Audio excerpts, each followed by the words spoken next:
Hello, everyone, and welcome to another episode of The Gridiron Glory, where we proudly focus on all 32 teams for the NFL.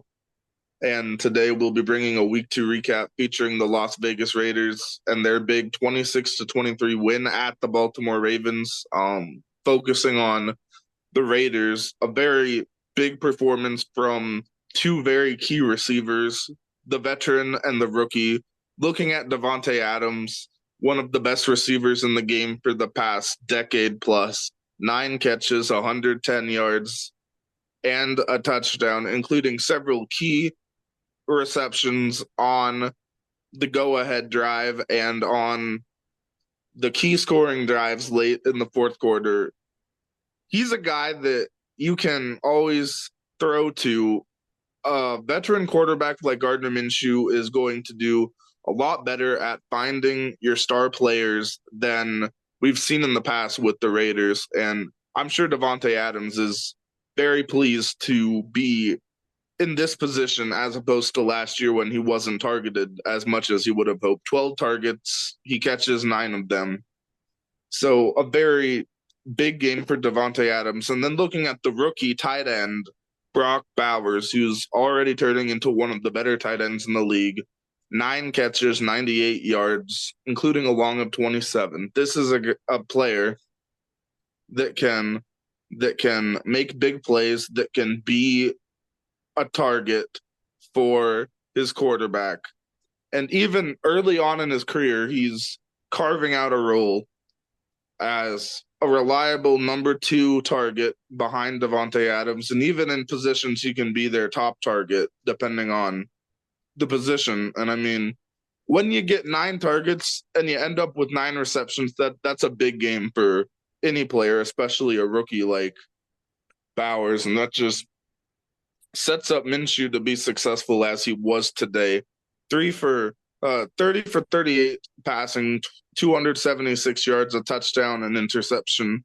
And to note, this was despite being sacked 5 times. So a very big performance by the Ravens defensive line and perhaps some concern there for the Raiders on the O-line. But with that being said, phenomenal look by the passing game for the Raiders. And they did only get 27 yards on the ground and a touchdown from Alexander Madison. But the run game, there were some concerns there with the low yardage, but they carried through the air. So a great performance by their offense. And looking some at the defense, you also had Max Crosby with his 4 tackles for loss, 2 sacks, 2 quarterback hits, pass deflection. So you got defensive players making big plays to slow down the Ravens. You didn't stop the Ravens. The Ravens are a very powerful offense, and they're not going to be stopped, but you did what you could to slow them down. An interception by Robert Spillane, and just a very exciting comeback win for the Raiders, especially after you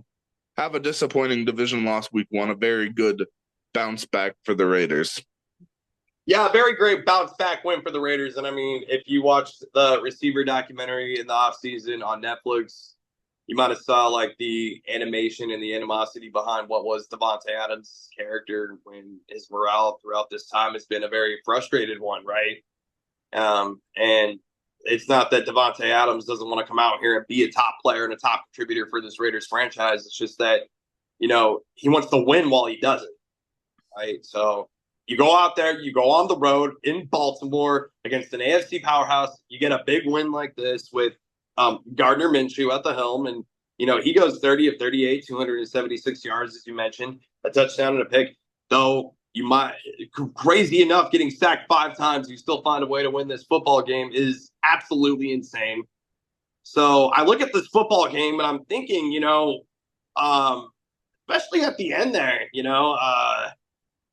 with that call that, where it should have really been pass interference and there was no flag thrown and the Ravens were driving down the field to try to at least set up the field goal to run it into overtime. And I mean, I don't know.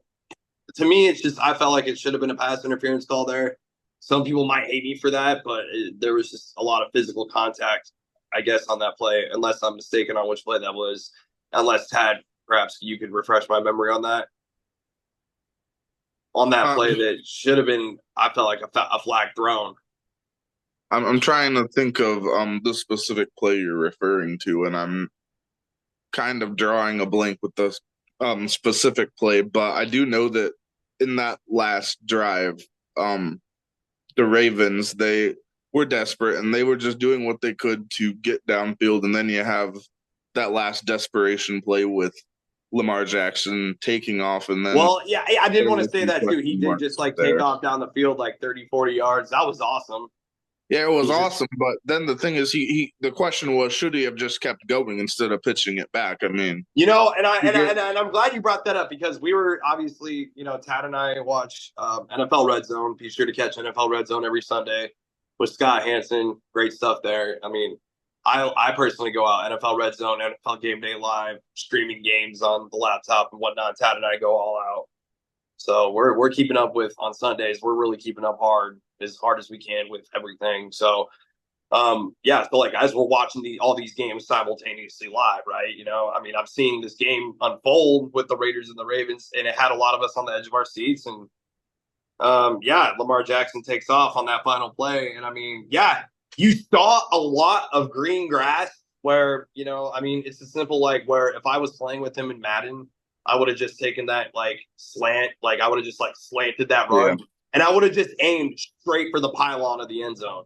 Like at that point, if I'm number 8, Lamar Jackson, and on that play, I'm carrying the football.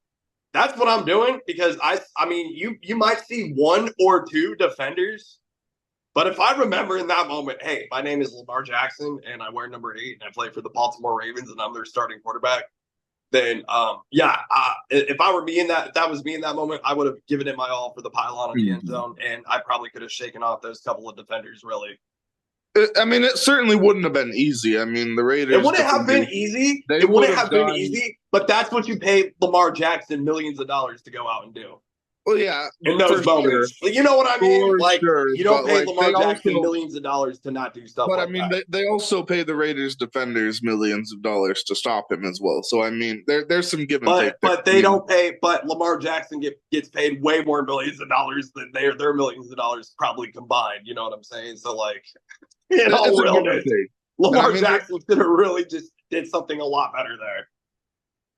yeah, But I not mean, that's not a it was discredit to the Raiders unexpected. defense. Yes, they did go out there and they did their job that they do get paid millions of dollars to do. But yes, you don't go out there and give Lamar Jackson that massive payday that you did for him not to possibly take a shot at the freaking end zone with everything you have with your athletic ability there. Yeah, That's just my opinion. Let me know what you think on that, Raiders fans, because I know, or I mean, I'm sorry, Ravens fans. Let me know what you think, Baltimore fans, because I know you guys are frustrated. 0-2 start after going to the AFC Championship game last season, and now here you are. And it's tough. It's tough if you're a Baltimore Ravens fan. For the Raiders, this was a good win for you. Gardner Minshew. I mean, I didn't think he had it in him to go out there on the road and get a win like this. So very impressive there, and yeah, from Baltimore, just a lot of question marks with what do you do next? I mean, like a lot of like your key players, they're not making the plays you'd expect, and I mean, even like look at one of the real quick, Tad. formerly. Sorry, real quick, Tad. I want to go ahead and get your take real quick on the running play where Derrick Henry rushed the ball hard into the end zone Yeah, we with can go like a back lot of there, players coming and on him. yeah, we can go back there and look at that it, as well. You got Derrick Henry, who I mean, you obviously bring him in as a good complement to Lamar Jackson. He had a bigger game this time, 18 carries, 84 yards, and that touchdown that you mentioned. A very impressive display of power football, one of the true power backs left in the league. So very impressive there. He's a skilled player, but I want to go back and focus on another player for the Ravens that's not been as reliable of late as we've grown accustomed to in the past decade in the league, and that's their kicker, Justin Tucker. 3 for 4, and he also missed a field goal in the first game.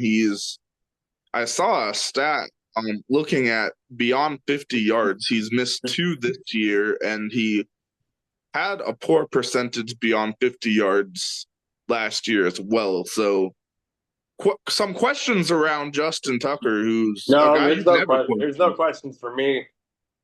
One word only: age. It's just a part of him aging. I mean, it's he's starting to show his age. He's kind of getting past his prime now. I mean, he's still a veteran, as you say, if nothing else, as a NFL kicker. So I feel like, as the season goes on, I feel like, yeah, you say these things about Justin Tucker now, but I feel like throughout the season, he's going to make a lot of big time kicks and a lot of big time Sure. situation because he's the big time veteran that he is. And I mean, it's just, he's definitely kind of past his prime now, if you will. Yeah, it's definitely something that in years past, like it was a given that you give Justin Tucker any field goal, even like 50, 55, Oh 57, yeah, even beyond that was 60. literally prime. That was prime But Justin now, Tucker. like you look at that now and it's a question mark now. Then that's something that the Ravens could have been taking for granted. And now it's just Yeah, Justin Tucker is a just not in his situation prime anymore. I mean, we where forget he's these definitely not in his prime. we forget that these NFL kickers, they do intense training all season long. They're working on kicks all season long. In the off season, they're working on like kicking exercises, kicking drills.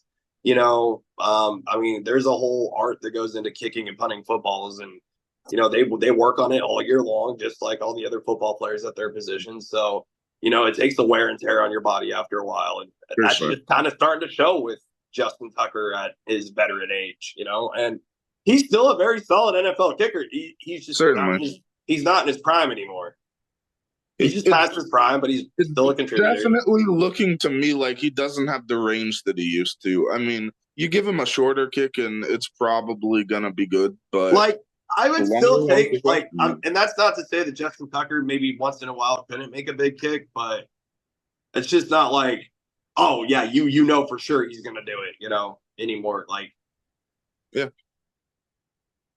So yeah, definitely something that like I was thinking, like the Ravens fans and the Ravens organization, they took it for granted, and now that just puts a little more pressure on the offense to get the ball down the field better, to not force Justin Tucker to come out there and try like 50 plus yard field goals if he doesn't have to. So yeah, no, you're exactly right about that, Tad. Yeah, I mean, it's just a matter of like, you know, just this as the season go on, just keep developing, keep trying to get better, and yeah. So, anyways, Raiders win this game 26-23. Be sure to keep following the Gridiron Glory podcast all season long, where we cover all 32 teams.